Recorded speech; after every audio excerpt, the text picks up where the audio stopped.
제가 아직 신혼여행 영상도 많이 남았는데 저도 여행 영상만 지금 편집하니까 재미가 없어가지고 잠시 길을 샜다가 다시 돌아가고자 합니다. 그래서 갑자기 시작하는 제주 스냅 촬영 후기. 실내 촬영은 여기 이 영상 참고해주시면 됩니다. 저는 워낙 자연을 좋아해서 웨딩 촬영 준비를 할 때 꼭 야외 촬영을 하고 싶었어요. 근데 제가 그 준비할 때가 23년 말 정도라 가지고 그때는 야외 촬영이 거의 제주 스냅밖에 없었거든요. 그래서 당연히 제주 스냅을 해야겠다라고 생각을 했어서 진행을 하게 되었습니다. 그러면 제가 제주 스냅을 진행하면서 이용했던 업체들 한번 순차적으로 말씀드려 보겠습니다. 일단 첫 번째, 가장 중요한 스냅 업체는 조이야워라는 곳에서 했고요. 제가 알아보는 당시가 23년 말이었는데 업체들이 막 엄청 많이 생겨날 때쯤이었어요. 그래서 선택권이 지금만큼 엄청 다양하지는 않았던 때거든요. 주관적으로 느끼기에는 촬영본의 느낌이 엄청 다양하진 않았어요. 그래서 그냥 봤을 때 작가님의 에너지가 좋은 곳을 하자라고 생각을 했었고, 그러다가 조이야워 작가님의 인스타 계정을 발견을 했어요.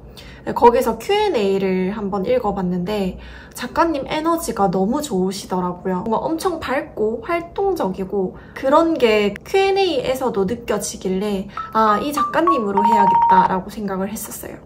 저는 23년 말에 예약을 해서 24년 10월 촬영을 진행했고요. 당시에는 딱 스냅 비용만 100만 원이었습니다. 장소는 3군데였고 실제 촬영 소요 시간은 한 4시간 정도 진행됐습니다. 그리고 원본은 전체를 다 전달을 해주시고 세부적으로 보정해주시는 거는 20장, 그리고 색감 보정은 30장 내외로 해주셨어요.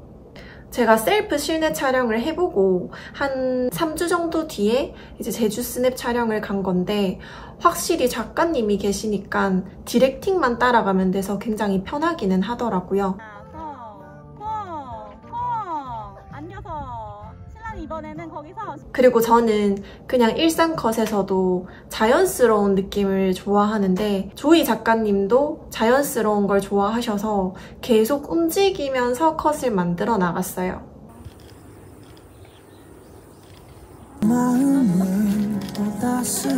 그냥 가세요. 괜찮아요. 이쁘다. 잠시만요. 활동적으로 좀 자연스러운 느낌이 나오도록 잘 맞았던 것 같습니다. 그리고 두 번째는 헤어 메이크업 업체입니다.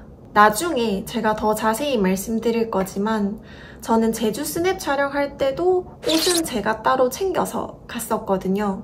그래서 저는 따로 대여는 안 해도 되니까 헤어랑 메이크업만 예약을 하면 됐어요. 그래서 일단 조이야워 업체에서 제휴돼 있는 헤메샵 위주로 찾아봤고 그러다가 무피라는 업체를 발견했습니다. 지금도 그런진 모르겠지만 원장님 1인 체계로 이루어져 있었고요. 그래서 어떤 분한테 헤어 메이크업을 받을지에 대한 두려움이 없어서 좋았어요. 그리고 인스타 계정으로 작업물을 봤을 때 분위기가 엄청 힙하더라고요. 저는 실제 결혼식 할 때는 좀 뽀용하고 공주처럼 해도 괜찮은데 촬영할 때는, 특히나 야외 촬영할 때는 힙하고 자유로운 분위기를 연출하고 싶었어요. 게다가 정샘물에 계셨던 걸로 알고 있어서 디테일도 알아서 잘 챙겨주실 것 같아서 무피로 결정을 하게 됐습니다. 가격은 신랑 신부 헤어 메이크업해서 원래는 35만 원인데 제 휴가로 저는 29만 7천 원으로 진행을 했습니다. 그리고 저는 따로 동행까지 예약을 했는데요. 동행은 기본 4시간 25만 원이고 추가 시간당 5만 원 부과돼서 저는 총 30만 원 지불을 했습니다. 실내 셀프 촬영하면서 디테일하게 점검해줄 사람이 있었으면 더 좋았을 것 같다고 말씀을 드렸잖아요. 실내에서는 큰 변수가 없는데도 그렇게 느꼈는데 야외에서는 변수가 너무 많아서 동행은 필수적이라고 생각을 했어요.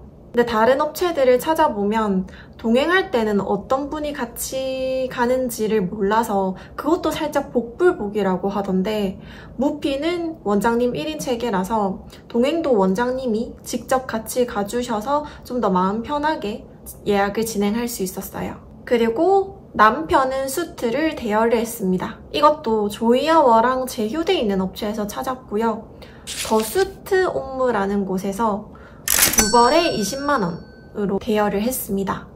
부산에서 셀프 촬영을 하면서 남편은 그때도 비슷한 가격대로 정장을 빌렸었는데요. 그때는 사실 퀄리티가 너무 안 좋아서 이거 사진만 찍는데도 이 퀄리티가 맞나? 라는 의문이 들 정도였는데 여기 더 수트 옴무는 비슷한 가격대임에도 불구하고 퀄리티 자체도 조금 높았고 디테일하게 가봉까지 잡아주시더라고요. 그래서 저희는 만족을 했습니다. 그리고 부케는 제가 셀프 웨딩 촬영 때도 했던 곳인데 부산 광안리에 위치한 플라워리티라는 곳이에요. 평소에도 원래 남편이 저 꽃 사줄 때 사주던 곳이기도 하고 인스타에 작업물 보시면 센스 있는 조합들이 많거든요. 엄청 디테일하게 요구하지 않아도 알아서 가성비 있게 예쁘게 잘 해주시더라고요. 8만원에 부케를 예약을 했는데 해바라기까지 뿌티 부케로 같이 챙겨주셨어요.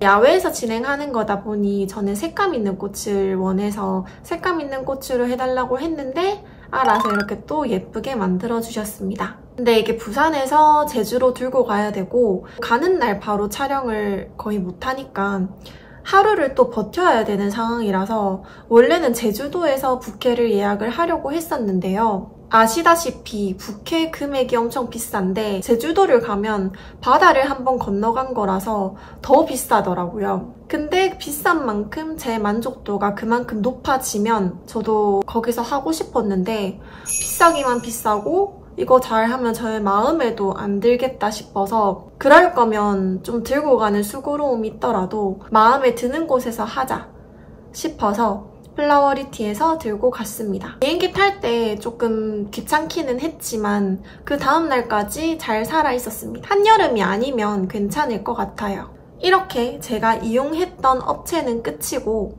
제가 입었던 착장 공유 드리도록 하겠습니다. 첫 번째는 셀프 촬영 때도 말씀드렸던 알리익스프레스에서 구매한 5만원짜리 드레스입니다. 이게 셀프 촬영 때는 볼레로를 입어서 다른 웨딩 드레스인 것처럼 연출을 했었고요. 근데 야외 촬영할 때는 정석 웨딩 드레스 하나 하고 싶어서 아무것도 없이 딱 이 웨딩 드레스만 입고 찍었습니다.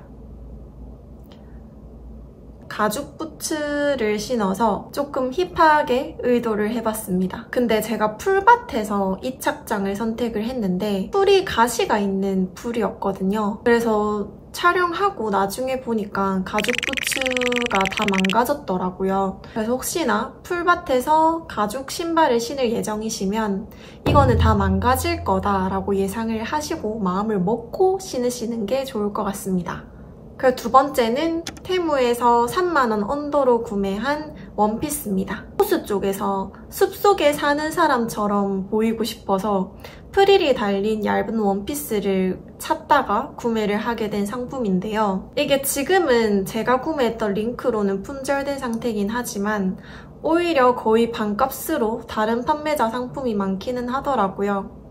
조금 아쉬웠던 거는 끈 부분이 속옷끈처럼 조절하는 부분이 있어서 그 부분만 조심하시면 사진용으로는 군더더기 없이 예뻤습니다. 그리고 이 원피스에도 검정 가죽 부츠를 같이 신었어요. 마지막은 검정색을 입고 싶어서 가니송의 프렌치 투투 원피스를 구매했습니다. 이게 지금은 품절이네요. 가니송의 웨딩드레스 느낌이 많아서 따로 마련을 하실 분들은 한번 구경해보시는 것도 좋을 것 같아요.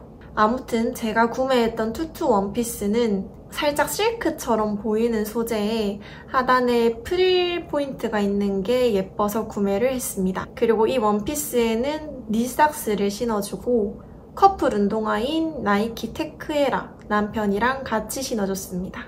이제 정보 공유는 끝났고요. 마지막으로 팁 말씀드리겠습니다. 첫 번째, 작가님한테 사전에 내가 이상할 때 바로 말씀해달라고 전달해놓기. 이게 제가 가장 아쉬웠던 포인트인데요. 저는 목이랑 어깨가 좀 안 좋아서 자세를 조금 이상하게 하면 바로 투턱이 되거든요. 그 상황에서는 신경 쓸 게 너무 많다 보니 제가 요거를 신경을 못 썼어요. 그래서 나중에 원본을 받아보니 요거 때문에 이상한 컷들이 조금 많아서 아쉽더라고요. 작가님이 남편한테는 좀 편하게 말씀을 많이 해주셨는데 제 생각에 신부님들한테는 조금 더 조심스러우니까 그런 말씀을 못 하신 것 같아요. 근데 나는 결과물이 더 중요하다. 그래서 바로 말해줬으면 좋겠다는 분들은 뭐 작가님마다 스타일은 다르시겠지만 미리 말씀 주시는 게 결과물에 대한 만족도를 올릴 수 있을 것 같습니다. 그리고 두 번째, 착장별로 어떤 장소에서 어떤 분위기로 찍고 싶은지 정리를 해서 작가님한테 전달해 놓기입니다. 보통 제주 스냅은 들판, 호수, 바다로 이루어져 있는데요. 근데 제주도도 작은 섬은 아니잖아요. 그래서 같은 들판이어도 분위기가 엄청 다르고 같은 호수여도 같은 바다여도 분위기가 엄청 다른 장소들이 많아요. 그래서 이거를 구체적으로 전달을 안 해놓으면 내가 머릿속으로 그려놓은 분위기랑 완전 다른 곳으로 작가님이 데려갈 수도 있단 말이죠. 하지만 그때 돼서 이동하기에는 늦기 때문에 미리 샘플을 좀 찾아서 정리를 해서 작가님한테 전달을 해놓으면 그 날에는 정말 촬영에만 딱 집중할 수 있을 것 같아요. 저도 이런 식으로 정리를 해서 작가님께 미리 전달을 드렸습니다. 그래서 장소도 조금씩 실제 작가님이 생각하신 거랑은 달라졌던 거로 알고 있어요. 마지막은 너무 기대하지 않기입니다. 일단 제주 스냅이 야외 촬영이다 보니까 내가 생각지도 못한 변수들이 무조건 생기게 돼 있어요. 저는 비가 많이 안 온다는 10월에 일부러 촬영 날짜를 잡았는데 하필 제가 간 날 날씨가 엄청 안 좋았거든요. 아침부터 먹구름이 가득하고 바람이 너무 많이 불어가지고 제가 상상을 했던 제주 스냅 배경들이 아니었어요. 특히나 들판에서 저는 찍고 싶었던 컷이 들판 반, 하늘 반 해서 예쁜 하늘이랑 같이 내가 중간에서 찍고 싶었는데 이렇게 보시면 하늘에 먹구름이 가득해서 제가 상상했던 거랑은 엄청 다르게 나왔거든요.